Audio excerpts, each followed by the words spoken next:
am the director of the History of Science and Technology program and the coordinator of the Medical Humanities Certificate.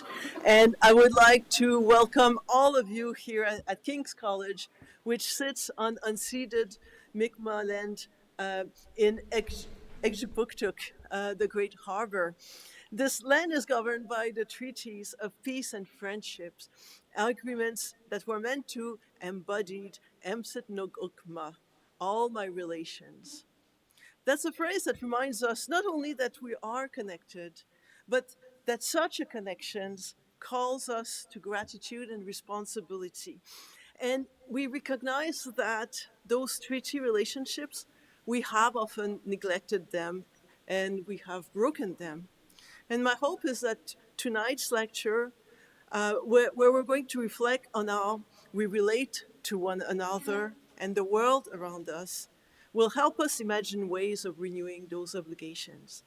The very idea of sympathy, which has such a deep history in both science and the humanities, invites us to consider how profoundly our lives resonate with and shape one another. Political scientist Robert Putnam famously argued in Making Democracy Work and the other book, Bowling Alone, that strong societies grow out of strong social networks. Networks formed when families, friends, communities gather to share, play, discuss, just as we're doing tonight.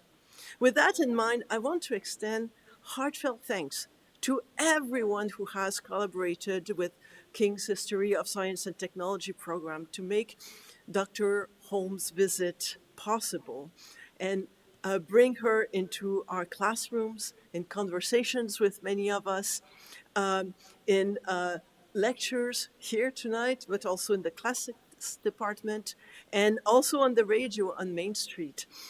So first and foremost, I want to thank 8th MacLennan, who cannot be with us this evening because she's traveling through South America, following quite literally the paths traced by Alexander von Humboldt.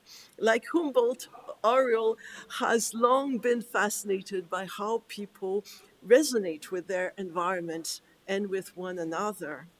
She brings the sensibility to our community, which she has shaped not only through her work as a librarian at Dalhousie, but through her internationally renowned scholarship on Marie-Claire Blais, and through her also extraordinary support of the humanities, the sciences, and the arts. Most of you here have probably already been at one of the MacLennan lectures, either here or at the physics department at St. Mary's. And probably very few people who have here attended a classical concert in Halifax has done so without the support of Oriole. So we have all, in a way, benefited from her friendship and her generosity. And it is inspired by her example of community building that we have been joined tonight by colleagues from the Dalhousie, from the Faculty of Arts and Social Sciences, the Faculty of Science, and the Faculty of Medicine. All these programs are united here in their interest in the long history of sympathy, of embodiment in our environment. And this ongoing collaboration, supported many years by the MacLennan scholars, have contributed to the creation and the growth of our medical humanities program that is now jointly offered by King's and Dalhousie, and that is about to have a new growth with the incoming Roper Hanna Chair in Health and Health Equity. So please join me to thank, right from the bottom of our hearts, the Dalhousie's Department of Classics, Dalhousie's program in Gender and Women's Studies, Dalhousie Medical Sciences program, and finally the Department of Continuing Professional Development and Medical Education of the Faculty of Medicine at Dalhousie. Thank you, everyone. And finally, I want to acknowledge those joining us online from across the globe because the live stream is made possible through the generous support of the Canadian Association for Health Humanities, who has allowed us to extend this conversation way beyond Halifax. Thank you to them as well. We hope that we will be able to continue these partnerships in health and medical humanities with you. It's now my pleasure to invite my colleague Ian Stewart to introduce tonight's speaker.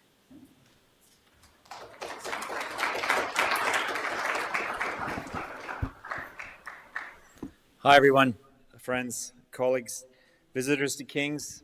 I want to reiterate thanks to 8th MacLennan, whose generosity has made this visit of Dr. Holmes to Halifax a possibility, and to our various collaborators at Dalhousie and beyond, already mentioned by my colleague, Dr. Frappier.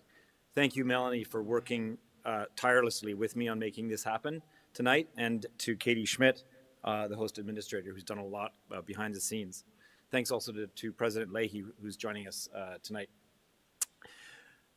It's as a scholar of ancient medicine that I know Brooke best. Her work on ancient Greek medical texts, particularly her 2010 book, The Symptom and the Subject, and her follow-up publications have completely transformed the way that I now teach my course, Body and Embodiment in Greco-Roman Medicine, in the History of Science and Technology program here at King's, cross-listed with classics.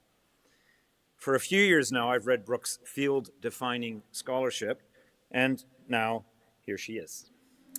And Brooke generously today gave her time to join that class, and I and my students saw firsthand today what a great teacher she must be at Princeton.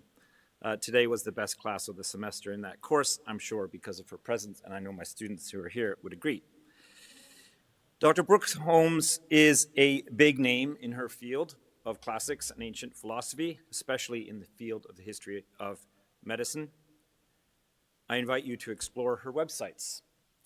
There are more than one necessary to capture the breadth of the kind of humanities scholar that she is.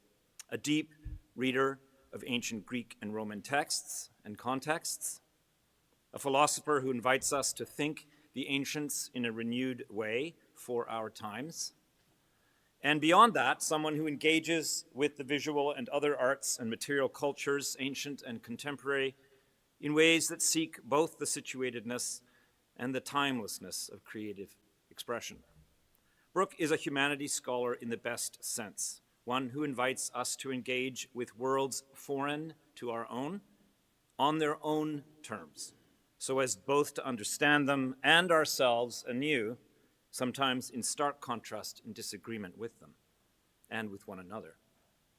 This is the essence of humanities education, and it is the essence of it here at King's, starting with our foundation year program. Brooke, I hope you have come to feel that you are at home here with us at King's and to know us as fellow travelers in promoting and defending the best of humanities education and scholarship. Tonight's talk, The Tissue of the World, the nature of ancient sympathy, as my colleague Dr. Frappier has shared already, is a fresh look at a very old topic, the subject, in fact, of Brooke's just completed new book. So we're getting a rare preview into a subject as relevant to us today as it was to the ancient authors that we will encounter afresh tonight with Brooke as our guide. Please join me in welcoming the 2026 MacLennan Scholar, Dr. Brooke Holmes.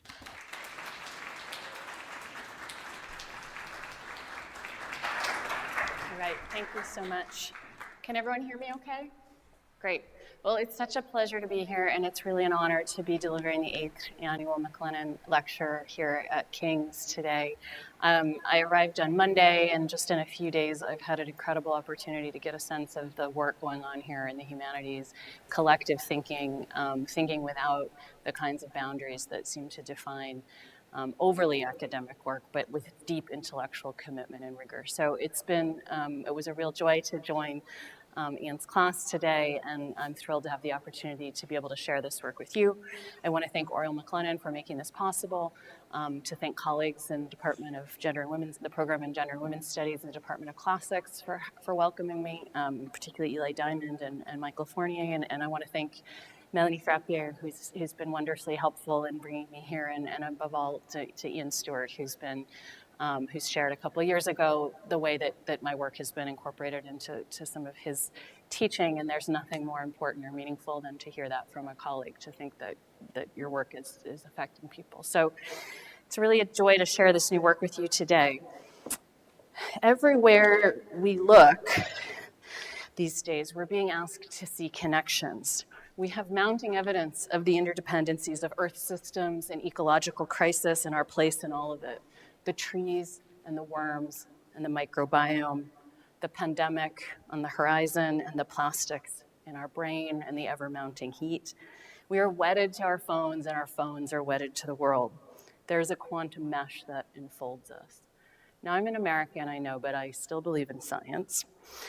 But I want to begin by emphasizing seeing connections is never a neutral process. It can make us worried, even paranoid. It can call us to care for each other. It can call us to mutual aid.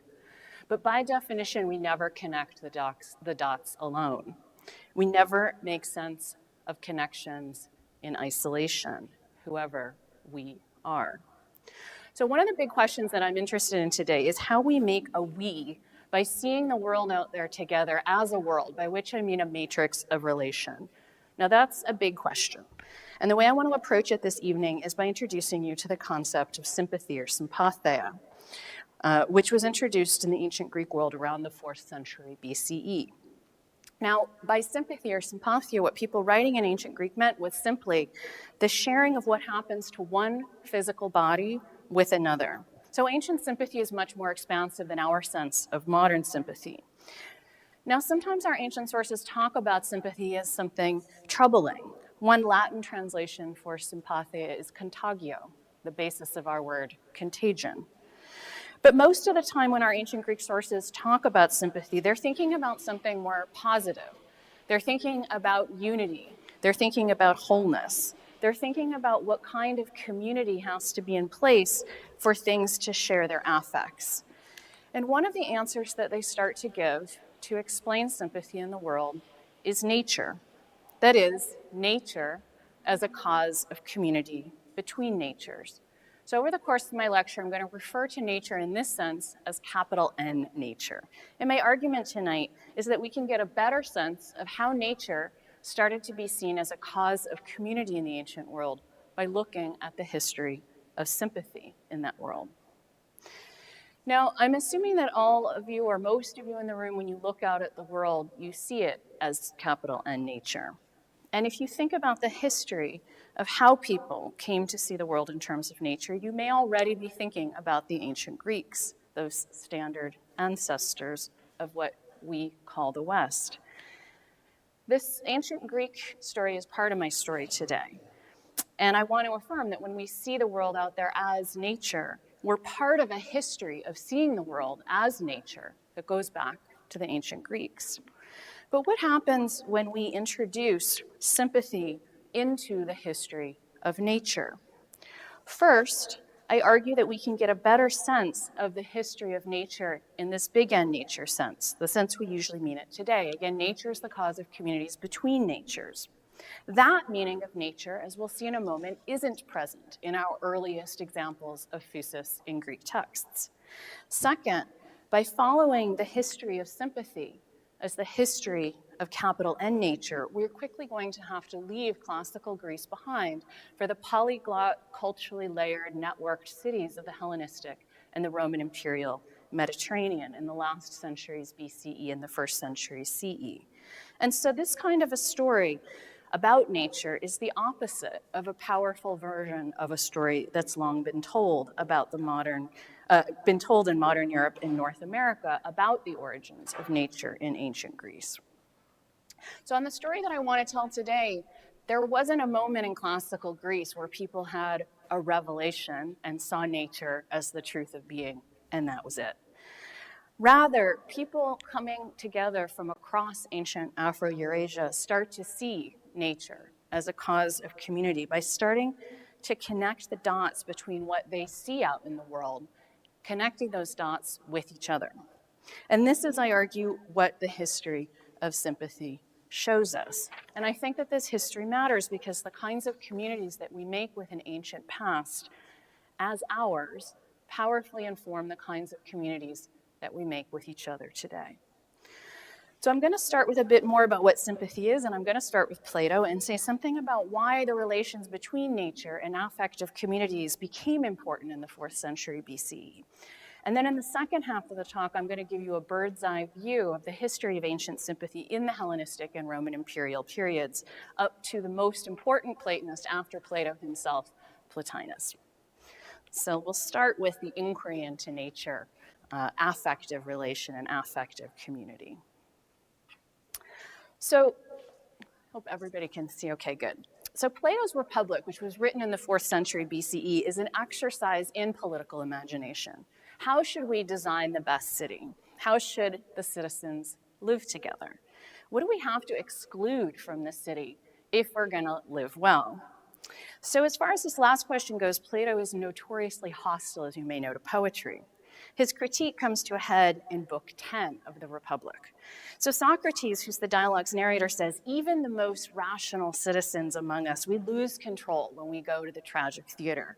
We see those on stage grieving and sobbing, and we follow along, and we get really into it, and we start sympathizing. Socrates' idea of sympathizing with the performers is dangerous. It infects the capacity of reason to regulate our affective life outside the theater. And so Socrates concludes with palpable regret that if the city is going to flourish, you're going to have to get rid of tragedy as a source of affective contagion. Now, Socrates' critique of tragic poetry is one of our earliest examples of the language of sympathy in ancient Greek texts. And Socrates looks like he's talking about sympathy in the sense that we mean sympathy. But as we've just seen, as I said at the beginning, the language of sympathy in Greek is far more broad than our sense of sympathy. It just means one natural body sharing an affect with another body. So by the 3rd century CE, our ancient sources in Greek and Latin recognize as facts a dense and iridescently complex field of what they're calling sympathies. So they'll describe how the soul affects the body and the body affects the soul. So if I blush in embarrassment, my body and my soul are sympathizing. They use the language of sympathy to describe an experience that two people share, so sympathizing in the tragic theater. But what we think of as our earliest extant use of the language of sympathy in ancient Greek is in Plato's Charmides to describe contagious yawning. Some of the most familiar ancient paradigms of sympathy are going to be the moon's influence on the tides. They're going to be the magnet's attraction of iron. The influences of different stars or zodiac signs on plants or parts of the body or our fortunes, all of this will be described as sympathies. By the 1st century BCE, we start to see new evidence of a discourse of expertise in sympathies now and antipathies between plants, animals, and stones. So the field of ancient sympathy far exceeds the boundaries of what sympathy came to be in the 18th century, in the age of sympathy, the emotional glue of the social lives of humans. So the 18th century efflorescence of sympathy was, of course, important. It changed the way that people thought about a nature in common, and it changed the way that people thought about affective life. And in the ancient world, too, as people started to talk about sympathy as evidence of how things in the world are connected, they raised new questions about affectability, affective community, and what it means to hold a nature in common. Ancient thinking about sympathy connected ideas about communities of people to ideas about communities of parts within a human being, most notably the community of body and soul. As I've said, it casts all living beings as members of vast networks of community encompassing stones, plants, and stars. And indeed, the web of sympathy was scaled up to the cosmos itself. So let me just give you a hypothesis I want to start with that we're going to work through. Around the 4th century BCE, everyday facts, you yawn, I yawn, right? These facts like contagious yawning started to be reframed as sympathies. And the more that people saw these facts as sympathies, the more that they started to speculate about what the conditions had to be for there to be an affective community. So from the beginning, the history of sympathy is showing us a close relationship between seeing the world as connected and then speculating together about what the cause of those connections has to be. And the expansive reach of ancient sympathy meant that the questions it was generating by the last few centuries BCE and the early centuries CE were vast and deep. How do the parts of a living being make a life together? How does a household or a city or the entire human race what do they hold in common? What enables affect to be shared between the celestial and terrestrial realms? Is the cosmos a whole greater than the sum of its parts? Does it have a life? And what do we have to know about all of these sympathetic communities if we're going to survive and flourish in the world? These are the questions that are going to drive people to start talking about nature as a nature held in common and nature as a cause of community between natures. But of course, they're only going to start talking about a nature held in common after they start talking about nature in the first place. So in order to tell this story, I have to go back to the 6th century and the rise of the inquiry into nature. Now, long before Plato, inhabitants of the Greek-speaking world had located themselves in vast networks of more than human power. They had models for how these networks worked, and they had technologies for intervening in these networks. So consider the first book of Homer's Iliad. The Argive leader, Agamemnon, refuses to free Chryseis, who's the woman he's enslaved as his sexual property. And the result is a plague that rips through the army. Now, Agamemnon's mistake is not the violence per se of enslaving and raping the woman. The problem is that he took the woman who was the daughter of the priest of Apollo, and then he refused to give her back. And Apollo is angry. So to solve the problem, the army needs an expert in the sacred, the seer Calchas, who tells them how to stop the suffering, free Chryseis, give her back to her father, and sacrifice to Apollo. So this episode is a useful primer in a web of relations that involve domination, kinship, emotion, violence, necessity, care, and suffering. And that web crosses domains that we would usually divide into the biological and the social. But those categories are not givens. The plague in the first book of the Iliad is about the capacity to act and to be acted upon. It's about power. And since power is invisible, it's also about the unseen. So around the 6th century BCE, a new world-making tradition began to take shape in the well-networked Greek-speaking cities of Asia Minor. And these days, we call it pre-Socratic philosophy. But of course, they didn't call it pre-Socratic philosophy at the time. Rather, by at least the 4th century BCE, this world-making tradition was being called the inquiry into nature, periphyseos historia, our word history. So if it's an inquiry into nature, what do they mean by nature?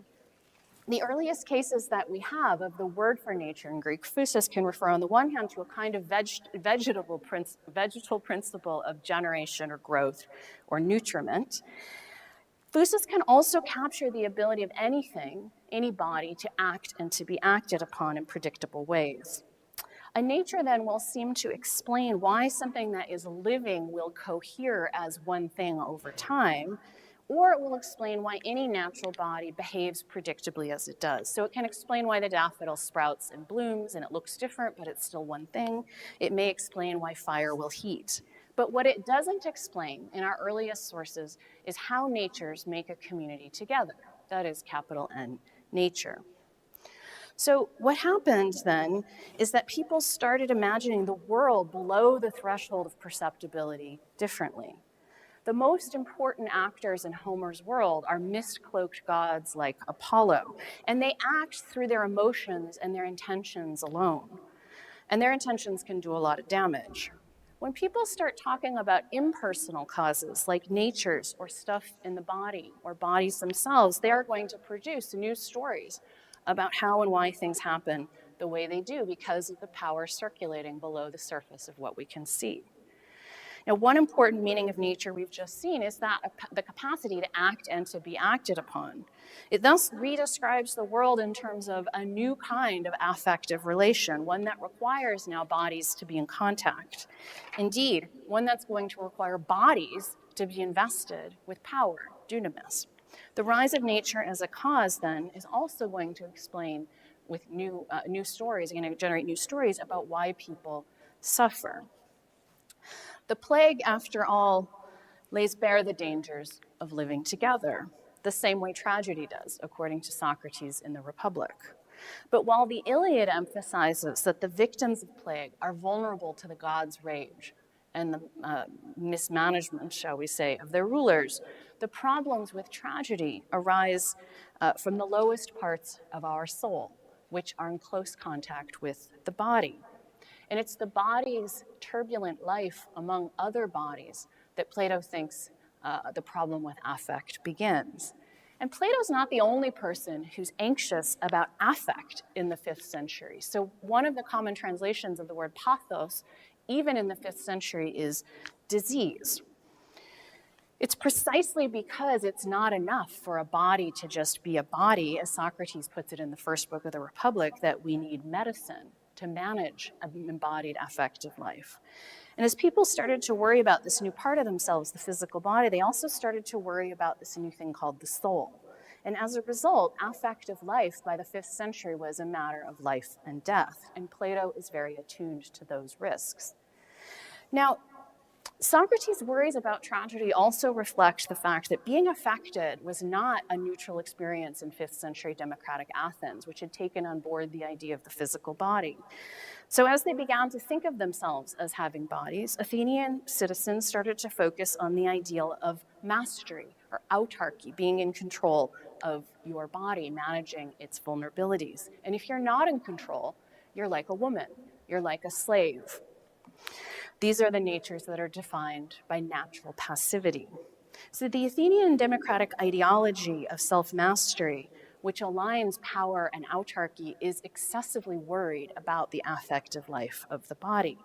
And these larger political problems of unruly bodies can help us understand why in the Republic, Plato is so worried about protecting the rational part of the soul from affective turbulence. In fact, if Plato had his way, rational souls would just live up in the stars and not be implicated in affective life at all. But we're on Earth, and on Earth, Plato thinks that we need political community. In fact, by the late 5th century, early 4th century, Athens had witnessed decades of rampant civil strife. And Plato's Republic, for that reason, was responding to a very real political problem. This urgent question of political community at this moment in Athens sets the stage for another important sense of shared affect in the Republic. And this sense of shared affect is going to look very different from what we see in tragedy. So Book 5 is one of the most infamous books of Plato's Republic because it's there that he tries to create a literal political kinship. His notorious proposal in Book 5 is that the lawmakers manage the city like a household through an elaborate secret eugenics program. If you've ever heard of the noble lie, that's covering that up. The elimination of private property, and that will include holding women and children in common. Now, the evidence, Socrates says, that this engineered political kinship is successful is if the citizens experience a community, a koinonia of shared pleasure and pain. That is, if they identify all the same things as mine and other, they'll grieve and they'll rejoice at the very same events. Pathemata, it's another word for affect. And the best city, Socrates said, should be like a person, right? So if you cut your finger, he says, the whole community, koinonia, the one extended all through the body to the soul in a single system, syntaxis, under the control of the ruling part, feels it all in itself. And although only the part suffers, the whole community experiences the pain together. And that's why we say it's the person who has a pain in their finger. Socrates here thus appeals to the unity of a living, ensouled, sentient being to establish the model of shared pain and pleasure in the city. If in the tragic theater then shared pain was dangerous, a threat to civic health, The shared suffering of the citizens now indexes the city's successful unification on the model of a single living being. And what makes this community of the unified individuals so compelling is that everybody in this room should have experienced it every time they stubbed their toe or cut their finger or hurt some part of their body.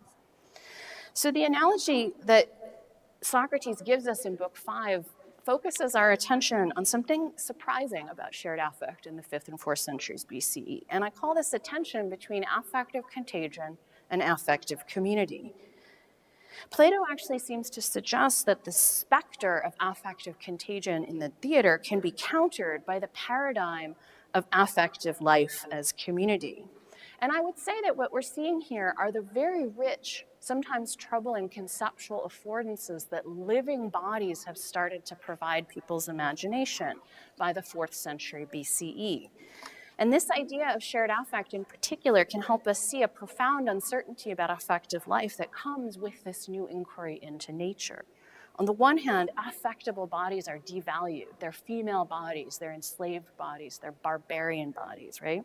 On the other hand, the affective community of that ensouled living body is the best possible model you can come up with for political unity.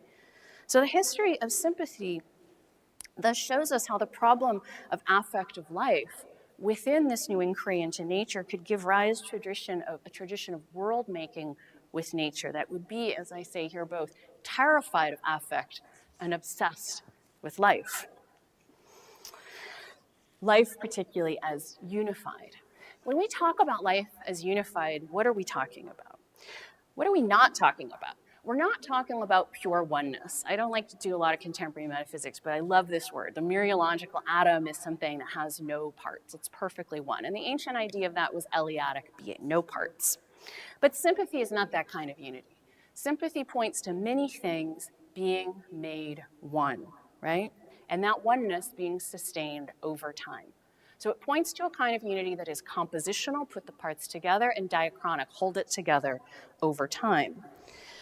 They point to this kind of unity, and ordinary living beings will start to look like privileged models of this kind of oneness. So living beings do a spectacular job of holding together as one thing over time, at least for a little while, right? And in the 4th century BCE, physicists, physikoi, that's the language that Aristotle will use, are increasingly amazed by the ability of living things with all of their parts to hang together as one in the midst of all of this affective flux. And they therefore start trying to figure out, what is that unifying principle of this kind of embodied complex unity? In other words, they want to know, right, what is it that's keeping us alive as one thing, even as there's all this affect going in and out of us? So, oops. Let me see. So in Book 5 of the Republic, what integrates the body's parts into one system, a syntaxis, is the soul. Now, if we go back to Homer and soul is, we have a few examples of psyche in Homer, and it's a life principle that exits through your teeth when you die. Otherwise, it doesn't do much work. Now, soul will still mean life in later authors, especially in Aristotle, but it starts to emerge, at least in Heraclitus and certainly in the dialogues of Plato, as something else. It's not body, it's that part of yourself that feels and experiences emotion and desires and is a kind of unity of consciousness. This is where we're starting to see soul emerge as the true self. And it's soul in this sense, right, that snaps into focus when you cut your finger. In the 5th and 4th centuries, the cause of living unity could also be something's nature. So remember, one meaning of nature already back in Homer is the cause of generation and growth. So the power of a nature to sustain a life in time is especially visible in plants. Vegetal life is associated with physis, that in the first time the word appears, which is in the Odyssey, and Hermes gives Odysseus a special plant to protect him against Circe's magic called Molu, and he points and shows the physis, so some kind of a principle of growth. And this capacity for growth in a body starts to come out with physis in the Hippocratic medical writers with particular clarity. So by the 4th century BCE, we can see that the complex unity of living beings is being referred to these two primary causes, soul and nature. And these two causes stage living unity in distinctive ways. It's the unity I experience when I cut my finger, sentience, and it's the experience of unity in a living thing over time and staying the same. These two models are really important to the history of sympathy and sympathetic unity because they're going to give rise to two different ideas about sympathy. One manifested when you hurt the part and you feel the pain, and the other in that unity of vegetal life, which is below the surface of consciousness, right? That's what's going to be managed by untaught nature. But even as people are looking to soul and nature to give accounts of why living things hang together, they're also asking themselves, how does that work? How does that happen? This problem of how a body and a soul, for example, might make a life together comes up in the first book of Aristotle's treatise on the soul. And in this text, what he says is, my predecessors have talked about body and soul as the two parts of a person, but they failed to explain how body and soul will form a koinonia, a community. Because of course, the body and the soul didn't just happen to hook up. They're making a life together. Aristotle is setting things up here for his own theory of the soul as immanent in a living being. He's specifically, I should add, critiquing metempsychosis, the idea that souls move between bodies, which he mentions Pythagoras. He's probably got his teacher Plato in mind too. But when he's talking about soul and body as making a community, particularly in sense perception, he's also thinking back to Plato, back in the Republic or the Philebus, where sense perception is a site where affect is held in common between body and soul. And Aristotle is actually going to radically expand this idea of body-soul community. He's going to give an account of the entire shared life of the body and the soul in terms of their koina pathe, their common affects. And his theory is very important, we'll see in a moment, for ideas about sympathy. We also get a kind of burgeoning idea about sympathy at the vegetal level, right? The plant-like body. And here I want to point to a 3rd century BCE text attributed to Hippocrates, but much later than most of our Hippocratic texts. And this text reads, Pontus sympnoia, everything breathes together, Pontus soroia, everything flows together, Pontus sympatheia, everything is sympathetic. This maxim actually will shape the history of modern biology, which we could talk about later. But here we can see that sympathy is also starting to inform thinking about vegetal unity as well. Most importantly, at this point in the 4th century, we're not just seeing that living unity is cause for soul and nature. What we're seeing is that living unity is becoming a paradigm for any kind of complex unity you want. We saw how Plato looks to living unity for the city, in the Republic. In the Timaeus, which is his big cosmological dialogue, he's going to look to the living being as the model for his entire cosmos, which is unified, right? He therefore takes over this paradigm of living unity for the entire world. Now, Plato doesn't talk about sympathy at all in the Timaeus, but this text, and reading this text, is going to be a major site for the history of cosmic sympathy. And we wouldn't be surprised by that, right? Because it's in the body-soul relationship or in this relationship of a nature that sympathy is starting to emerge. But at the same time, positing a living being as a paradigm of complex unity, as Plato does, creates some new problems, right? So you've got this paradigm of living unity. That's a pro of having cosmobiology. But if we inhabit communities that are themselves living unities, is it just the case that we're parts of some larger whole? Like if we're part of just one big animal, do we have any agency ourselves? How could I have rational agency if I'm just the finger of the cosmic beast? But if we reject the model of the living unity as the model for the cosmos, how am I going to make sense of how all of these natures made a community, the organization of the cosmos that I see around me? These questions are going to grow even more urgent with Plato's student Aristotle, who we already encountered. And Aristotle takes over from past physicists, Fusakoi, and he really cements the inquiry into nature. He does so by first systematically analyzing physis, nature, as a cause of why things are the way they are. So he really takes everything and looks at nature as a cause. And by theorizing nature as an immanent cause of change and motion, he produces a new unified physics.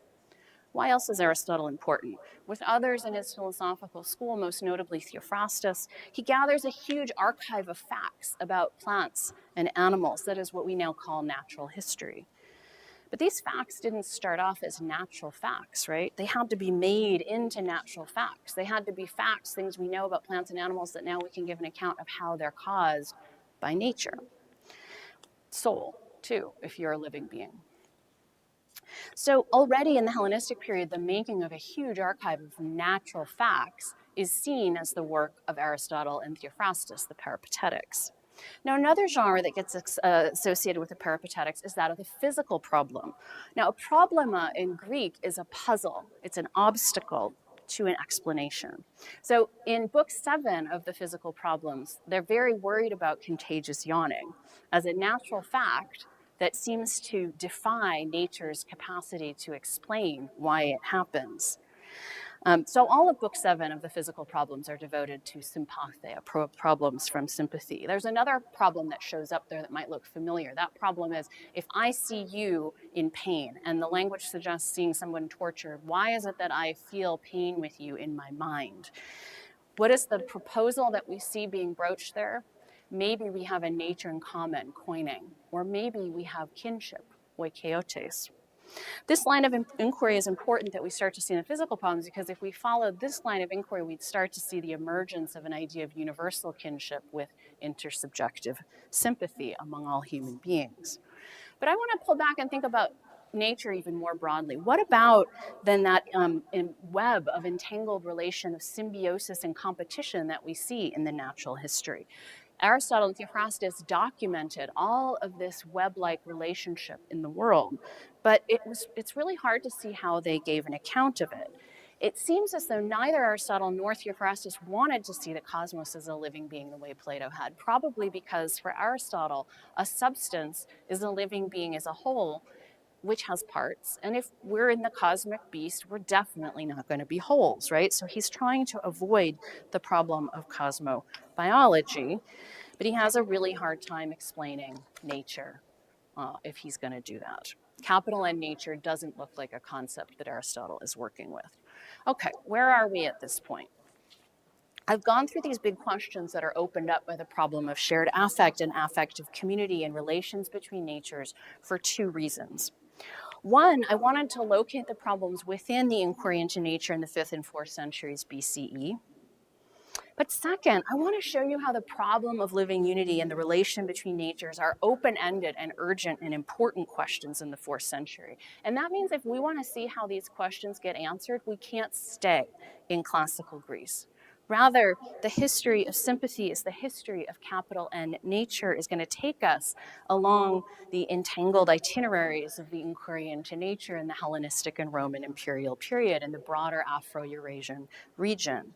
Now, I adapt this term entangled itineraries from the historian of early modern science, Pamela H. Smith, to explain the complicated paths of ideas, knowledge, traditions, and objects in the pre-modern Afro-Eurasian oikumene, right, the inhabited world. And these entangled itineraries are going to be thrown into particularly sharp relief by the history of sympathy as it moves out of classical Athens.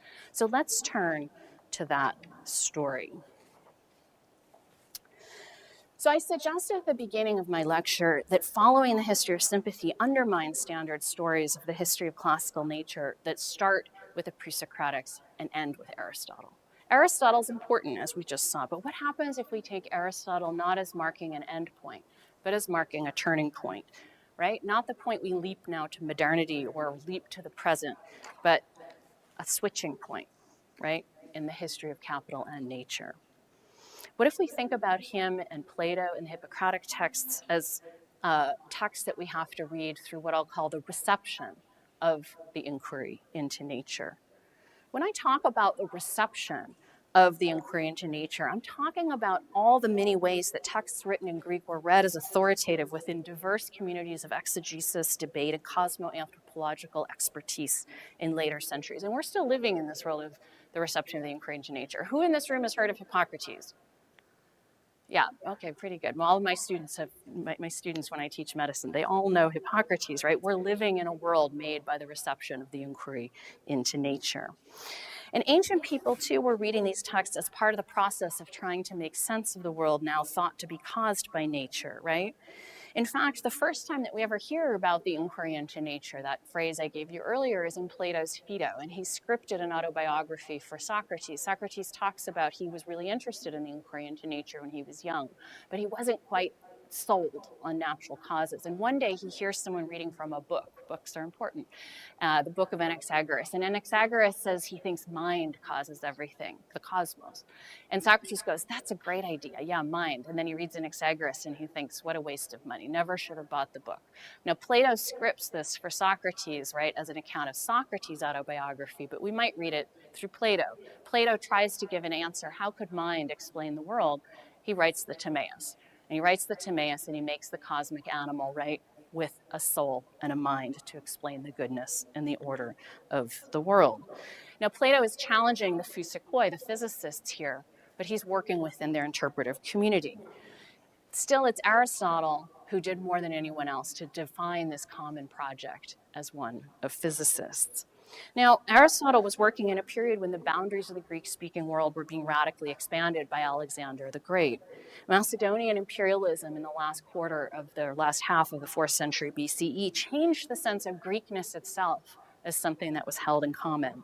The Greek language became the lingua franca, the way English is today. The Greek literary tradition was canonized. And along with this, the inquiry into nature, identified with Greek language and Greek culture, became culturally hegemonic in the new imperial metropoles of the Hellenistic and the Roman Empire. Yet as contact increased between Greek-identified natural philosophers and world-making experts identified with other cultural traditions, what we also see is that a Greek-identified expertise in natures and nature is being contested and remade through this contact. And sympathy is again going to be at the heart of these processes of what I call cosmological experimentation after Alexander. You've probably figured out by now that the history of sympathy is complicated and it's not easy to tell. I'm going to now move to give you that bird's eye view of how that history unfolds. And one of the most important parts of the story in the history of Big N nature is the story of cosmobiology. That is the idea that the cosmos is a living being. So if you think that the cosmos is a living being, you're going to look at microcosmic living beings in order to explain it. So to tell this story, let's go back to that community that's being defined in terms of common affects in the 4th century by Aristotle, namely that body-soul community. Now we've seen that Plato had already made an affective community. Aristotle's going to go even farther. Here's the problem. Aristotle is just as worried about affectability as Plato and apparently everybody else in democratic Athens. And so he has the idea he's going to make the soul incorporeal, as Plato did, and he's also going to make it apathes, unaffectable. All right. So the way he's going to then explain how a body-soul community could have a life made out of common affects is he's going to say, well, the soul is never affected in and of itself. It's only affected accidentally insofar as it's part of this body-soul community. That's Aristotle's theory. It's a kind of a hard theory to defend, actually. And along comes the next generation of natural philosophers, the Stoics, and the Epicureans, and they don't buy that story of the incorporeal soul that doesn't get affected.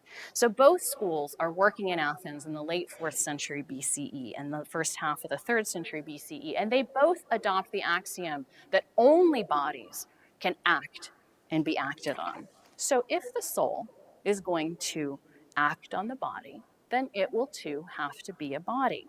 And in fact, both the Stoics and the Epicureans are going to use the evidence now being codified as sympathy to make this argument. Here's the argument we have credited to the second head of the Stoic school, Cleanthes, from a later Christian writer. We don't have any primary text by the early Stoics. He says, nothing incorporeal sympathizes with a body, nor does a body sympathize with an incorporeal, but body sympathizes with body. The soul sympathizes with the body if it is sick or cut, and the body with the soul is when it turns red in shame or pale in fear. Therefore, the soul is a body. And we find a similar argument in the 1st century BCE Roman Epicurean Lucretius, and he probably got it from Epicurus, whose On Nature we've lost. So they think that the soul is a body, but they're just as invested in living unity as the earlier physicists. And they're particularly interested in that sentient unity, the unity you feel when you cut your finger. They therefore are going to try to give an account of how the body and the soul can make a life together, now as two bodies. That is, they heard Aristotle's demand from the first book of the De Anima, where he says you've got to make a body-soul community, and they try to answer it by giving an account of two bodies making a life together. The way they're going to do it is they're going to make sympathy a much stronger relationship than just a body acting on a body. These are two bodies that are fitted towards each other in continuous synaptic connection below the surface of perception, always holding us together. And so when I blush or if I'm sweating up here because I'm nervous, this is just a little sign of the sympathy that's happening beneath the surface of perception at all times. Now, the Stoics in this story of sympathy in the body and the soul is going to be important for the story of cosmic nature. I want to hold off just 1 second because before we go there, I want to give you just an account of what happens to that story of plant-like unity and plant-like sympathy. What we think of now maybe as homeostasis. And this account of sympathy at that microcosmic level under the sign of nature is developed by Galen of Pergamum, who's the most important medical writer from Greco-Roman antiquities, writing in the 2nd century CE. Now, Galen knows a lot of philosophy. It's like he did FIP here, and he knows all the great books. He's read Plato, Aristotle, Stoics, and Epicureans, and his idol is Hippocrates. And now Galen is interested in sympathy in a technical concept as the transfer of affect from one part of the body to another. So if we think about the sympathetic nervous system, we're going to follow the path of Galen. However, he's also really interested in that Hippocratic maxim that I gave you earlier. We think it's from the 3rd century. He's convinced it's Hippocrates. Everything flows together. Everything is sympathetic, right? He embraces this Hippocratic line as his organizing philosophy of the body. He's especially interested in how the life of the body below the surface of perception is unified by these things he calls the natural capacities, which attract what the body needs to grow and rejects what is foreign from it. And so it's these natural capacities that are going to help Galen give an account of a sympathetically unified life below the threshold of perception under the care of untaught nature. And I flag that because this idea of untaught nature at the cosmic level, I think, is going to be pulling from this tradition as well.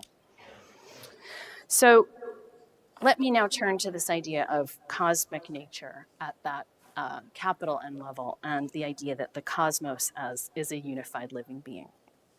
So we've seen that both the Stoics and the Epicureans developed this idea of a sympathetic community between body and soul.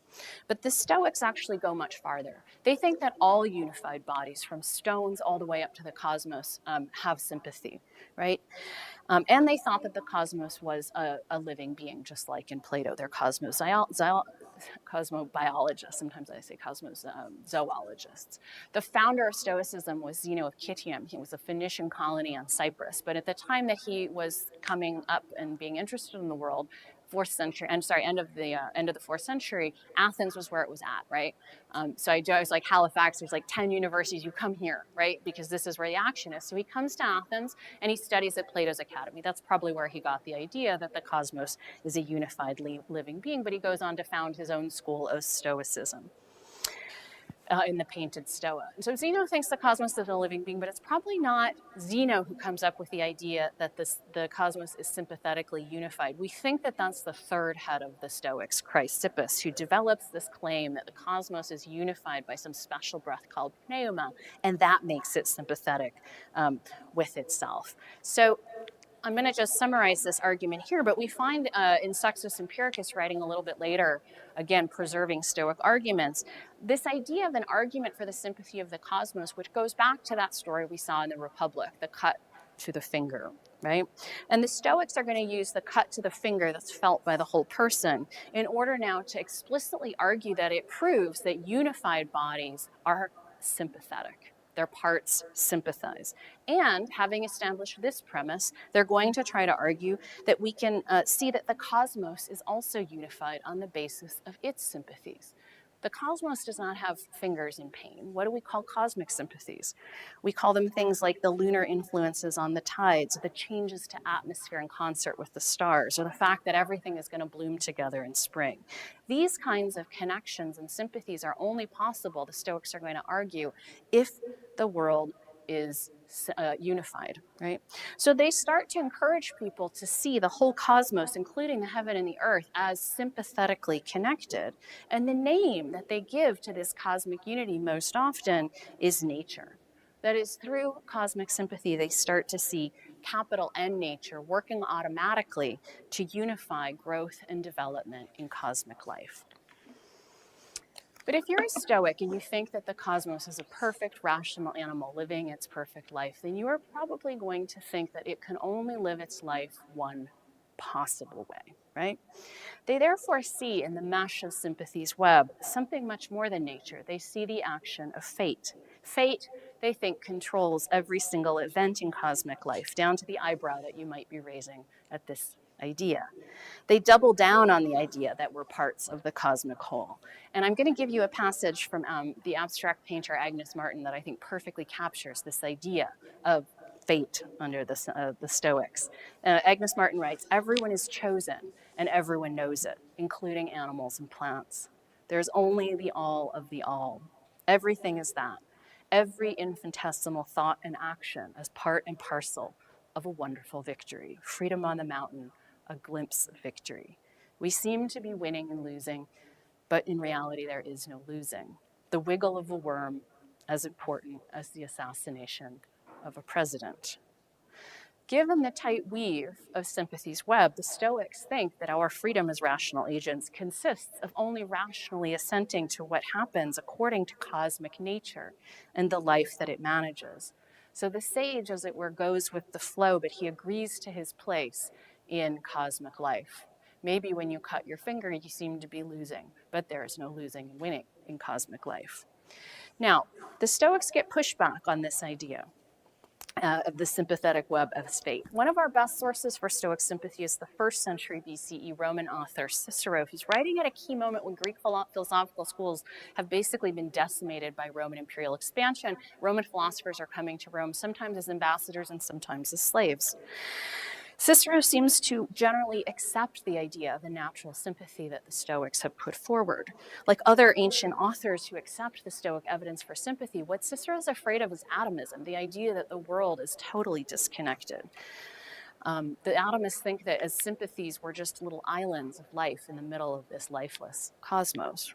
So he's willing to accept, Cicero, that the collective bloom of spring shows that everything is held together by sympathy. But he can't accept the fact that on the way to this lecture you found $20. That's not sympathy, he says. That's just chance. And in fact, I think it's this pushback from people like Cicero and other critics that we could look at as actually strengthening the idea of the sympathy of nature. So the Stoics go very far. People don't follow them all the way, but in pulling back, they're more willing to see the sympathy of nature. Ideas about cosmic sympathy also spread because they responded to other world-making traditions as they came into contact with the Greek philosophy of nature, as I said earlier, in the new imperial centers. One of the most consequential new discourses of sympathy emerging in the last few centuries BCE is the discourse of expertise in sympathy and antipathy. And our best source for this discourse is the Roman author Pliny the Elder's Natural History, which was written in the 1st century CE, sometimes called the first encyclopedia, but look at the title, The Natural History, Historia. That's what we talk about when we talk about the inquiry into nature. And the whole second half of Pliny's Natural History is devoted to what the Greeks called sympathy and antipathy, the hatreds and friendships of even things that can't feel. And the organizing force of this web of hatreds and friendships, Pliny says, is nature. Now, Pliny is drawing from all kinds of sources in these books of the natural history, but it's clear that his main source for sympathy and antipathy is Democritus. And that's not the Greek physicist. We know that Democritus is the pseudonym of the Hellenistic Egyptian writer Bolus of Mendes. Now, we have virtually nothing of what Bolus wrote, but we do know that he wrote pseudepigraphic texts under the name of Democritus and sometimes Pythagoras, including on sympathies and antipathies. So this idea of sympathy and antipathy radically expands what people are seeing around them as sympathy now matched by antipathy. What Bolus seems to have done, it's just speculation, but he seems to have gathered up huge archives of primarily therapeutic expertise in stones and plants, from Egyptian archives in priestly scholar priests in temples, possibly cuneiform sources, and he reframed these facts in terms of sympathy and antipathy. Now, we have some limited evidence that Bolus was in dialogue with peripatetic natural history. We know that, of course, he's writing under the name of Democritus, but what makes this new expertise in sympathy and antipathy so interesting is that the little fragments we have suggest that his Democritus said that his expertise was authorized by the Persian Iranian magi. So he names Astanes, or Zoroaster sometimes gets credited later as the source of this Greek knowledge of sympathy and antipathy. Other texts that promise expertise in sympathy and antipathy from the 1st century CE credit Egyptian world-making authorities, the pharaoh Nekepso and the massively influential figurehead of Hermeticism, Hermes Trismegistus, who will become closely associated with the alchemical tradition. So what we're seeing then is that a Greek-identified inquiry into nature moving into these new cosmopolitan centers, the field of perceptible sympathies is being expanded through contact with those cultures. And at the same time, expertise in sympathy and antipathy is strengthening the sense of a hidden or an occult nature that is itself expressing a capital N nature that's said to be at peace and at war with itself. That's a tag in a lot of early alchemical writings. Now I'm coming to a close, but let me finish my story. This nature also gets extended to the cosmic scale with the rise of astrological sympathies. The first time that we see the language of sympatheia in an astrological context, it's the 1st century BCE Greek astronomy textbook written by someone who was also well-versed in Stoicism, named Geminus of Rhodes. And he describes a series of relations between celestial bodies or between the signs of the zodiac that influence how the people who are born under those signs on Earth are affected by them. And he describes these relations between stars and signs as sympathy, and he credits this knowledge to the Chaldeans. That's the name that Greek and Roman authors used to talk about late Babylonian celestial experts and astrologers. So here again, we see how the language of sympathy and antipathy, as we did with the language of sympathy and antipathy, another world-making tradition is being incorporated into a matrix of connection that is again being unified under capital N nature. And it's happening by calling the relations that influence how things act on each other, in the Babylonian tradition, calling them now sympathy. In the 1st century BCE, Roman writers like Cicero or the Jewish Greek philosopher Philo of Alexandria, writing in Greek, are now reading astrological sympathy together with Stoic sympathy. They show us how people are starting to read astrological sympathy into the life of the cosmos that's unified by nature and sometimes fate in Stoicism. Why does sympathy become a zone of contact between these different world-making traditions? As I close, let me just throw out a hypothesis. I've suggested that coming out of the 4th century BCE, people writing in Greek in the inquiry into nature are facing some big questions about how natures can add up to a world order, a cosmos. They start to turn to sympathy in subsequent centuries to explain how natures exist in relation and how they exist in community, koinonia. But they're doing so at precisely the moment that the inquiry into nature is now traveling into the broader Afro-Eurasian region and coming into contact with other world-making traditions. And in this way, sympathy becomes a portal between different traditions. And as it does, it makes capital N nature into something that is held in common as an explanation of why things happen the way they do on a cosmic scale.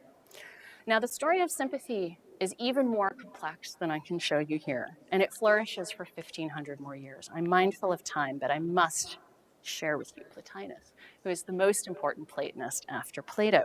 Born in Egypt in the 3rd century CE, he spends half his life teaching philosophy in Rome. And in Plotinus, we see an extraordinary convergence of the various strands of sympathy I've been mapping over the course of this lecture. He takes a whole host of astrological sympathies beyond the sun's influence on sublunary life. He's conversant, it seems, in a rich archive of sympathies and antipathies, although he speaks only of sympathy. He takes for granted that celestial magic is effective. He explains it all through a vast sympathetic matrix that connects all the parts of the cosmos. He's a Platonist. He thinks the cosmos is a single living being, but that living being is now defined by being sympathetically unified under the sign of nature. Nature and cosmic life explain all the connections that we see and all the connections that we experience. Now, Plotinus was worried about fate. He tried to save a sliver of our rational agency away from this affective life. He resisted total determinism. That lives up in the stars, right? Like with Plato, above the stars in the intelligible realm. But the part of us that lives in this body and in this world, this part of us, he says, is fully a part of the sympathy of cosmic life in all of its iridescent complexity. Plotinus sees cosmic sympathy, I would say, as a super bloom of highly specific relations between all the parts of cosmic life under the unthinking power of nature. Even after Plotinus, the story is sublimely complicated. Iamblichus, Proclus, they all weave ever more complex sympathies into the life of nature. And this is received, the reception goes on through Syriac, the Arabic traditions. It's creatively reread with Aristotle, is picked up in early modern Europe. But I'll bring my story to a close. And I hope what to have shown you today persuades you that the history of capital N nature as a cause of community blooms not in classical Greece, but it blooms in the reception of the inquiry into nature in the Afro-Eurasian world. This tradition carried forward anxieties about the affectability of bodies that aren't incorporated into a master order. Atomism was always a threat, and sympathy always carried the threat of total determinism, right? The airless sympathy of fate. But what matters here is the way that it redefined the way that people thought about the world by enabling them to experiment, right, with the concept of nature as a cause of cosmic community. So when we see the world together today as capital N nature, what I would invite you to do is to see this wildly complex world around us, not through the eyes of a pure classical Greece, but through an equally wild and complex and diverse ancient world. Thank you.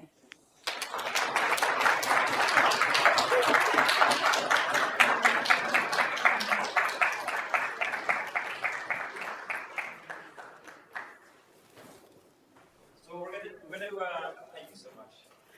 Brooke. We're gonna take just a little bit of time to take two questions from the audience, one from one side, one from we've got our roving mic, and at the end of that, we're going to please join us upstairs, especially if you want to continue the conversation with Dr. Holmes. We're going to there's a reception upstairs, one floor up, so you can take the stairs or the elevator in the Peter Wilson Common Room. Right above us, and we can continue the conversation there. So please join us. So, any questions? I think we have time for two. And we were told that it's first asked a student. So,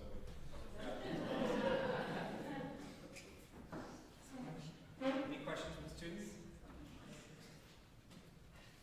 Anyone feeling brave?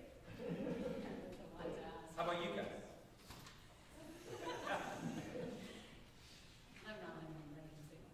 All right.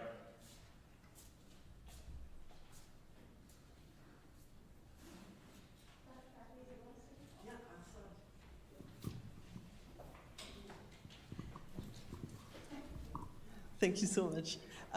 Because you brought Galen, I'm going to ask how sympathy transformed how these people understood diseases. And I'm thinking especially about epidemics because when we read about Hippocratic medicine, we're told again and again, oh, it wasn't able to deal with epidemics. And that seems... That's basically right. So, this story that the Hippocratics can't give an explanation of contagion. And so famously in Thucydides, we get a description of contagion, not in the medical text. And when Thucydides describes it, he describes quite poignantly how the doctors were the first to fall ill because they were the ones tending to the sick. And people have given different explanations for why the Hippocratics don't give an account of contagion. One reason people think is it seems too magical religious, that it seems like miasma. I think it's because they couldn't actually they couldn't control it. If you can't control something with your technology, you're not going to be able to fit it into your etiological system very well. So one of the few texts that mentions it, basically the advice is try not to breathe too much. I tell you that because the place where we see, if you wanted to see the history of contagion in ancient medicine, it's not in the Hippocratic tradition, it is in the physical problems tradition. The book of Problems from Sympathy also includes, I didn't mention that because I don't have time, but the triad of the contagious diseases that ancient writers are thinking about: contagious eye disease, skin disease, and respiratory diseases. And there's a triad of them that show up persistently as problems, right? They defy the kinds of explanations that they are able to give. And they start to sort of speculate about it. Now, Galen also doesn't love to talk about contagion, but we do have one example, actually, where he uses the idea of eye disease. And it's an interesting case because it's in a text called Problematical Movements, and he is talking about how sometimes if you look at someone with an eye disease for a long time, you can become infected by kinds of effluences, but he really downplays this as a cause. And what he focuses on is what he calls the sympathy between the body and the soul, because he wants to talk about how the eye disease somehow gets, into the sensor and then into your mind. And he has this whole idea that if you think about the eye disease that maybe you've been infected, if you think about it enough, you're going to make it worse. So he basically folds this idea of contagion between bodies, which the medical tradition has a hard time explaining, into his explanation of contagious affect inside the body, which he's very confident about. Now, this is one of the few cases where he talks about sympathy between body and soul, because he most of the time talks about it between his major organs or parts of the body, probably because we were talking about in class today, he's not sure that the soul is corporeal. He knows that people have argued that if there's sympathy between body and soul, it will prove soul is a body, and he's not sure. So most of the time, he's going to talk about sympathy as a technical term between parts, and that's where you get this contagious affect. It's one of the main vectors of contagious affect in the tradition is here. It's really Fracastoro. I mean, there are people here who know early modern stuff, but Vivian Nutton and others, Alex Jaden Puritan, there's people who are working Concetta Panuto on Fracastoro. Fracastoro writes a book on sympathy and antipathy in mid-16th century. I think it's 1547, and Fernell is writing 1546. They're re-interested in sympathy and antipathy. Fracastoro, rereading these ancient theories, now develops what is thought of now as the first modern theory of contagion. So that's where we start to see this problem resurface in the early modern period and connect up with modern ways of thinking about contagion.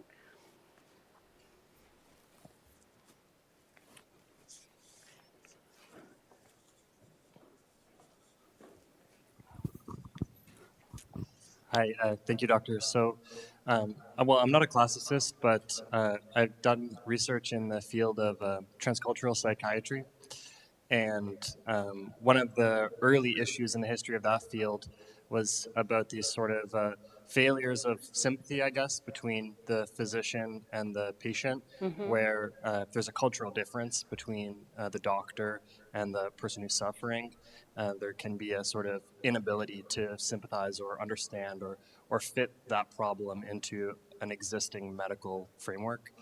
And so I think, just coming from that background and thinking about what you're presenting today, how this idea of sympathy is really taking root in a historical period where there's more cultural continuity in this large Hellenistic region than had existed before, and how the idea was sort of, these ideas of sympathies continue to flourish under like a Roman imperialism. I guess just how these thinkers are encountering like the limits of cultural intelligibility across, and sort of the limits of these imperial or large cultural regions, and how they're using sympathy or the inability to sympathize as a way to sort of define cultural boundaries and try to navigate those differences. If that makes sense. It's a brilliant question, and it touches on something I just really hit briefly. So what's interesting is that I'll do this as quickly as possible. In pity, in Aristotle is high cognitive. You have to really judge, is that person worth pitying? Sympathy, when it shows up, if we think, okay, you're being tortured and I'm feeling it, but it's the same as a contagious yawn, it's a much lower. But what's interesting in the explanation in saying kinship or common nature is Aristotle contracted the family as the site of sympathy. He doesn't use that language, but he uses soon prefix verbs, not pity, right? I don't pity my child. I share their affect because I'm too close by kinship, he says. The generation after Aristotle, we find this really interesting move. Oh my God, now we hold a nature in common. I don't know who you are as a human, you and I can share an affect. Now that might seem really great. But as you're saying, in an imperial context, it can be used to negative ends. So what we actually see the development of sympatheia alongside pity is in the Hellenistic historiographers writing in Greek. We start to see it in Polybius, we start to see it in Diodorus Siculus, and they're using it, they're redescribing the landscape of pity to talk about affective community that is isomorphic with Roman Empire. So Roman Empire is now going to make everybody a citizen of the oikumene under Rome. And you'll find some very ideologically complex invocations of sympathy. So there's one in particular where there's a description, this is from a Roman perspective, right, of some conquered barbarians who, even though they have these bestial souls, when they're leaving their native land, they kiss the ground. And the Roman soldiers see this. And because of a common nature, they feel sympathy, right?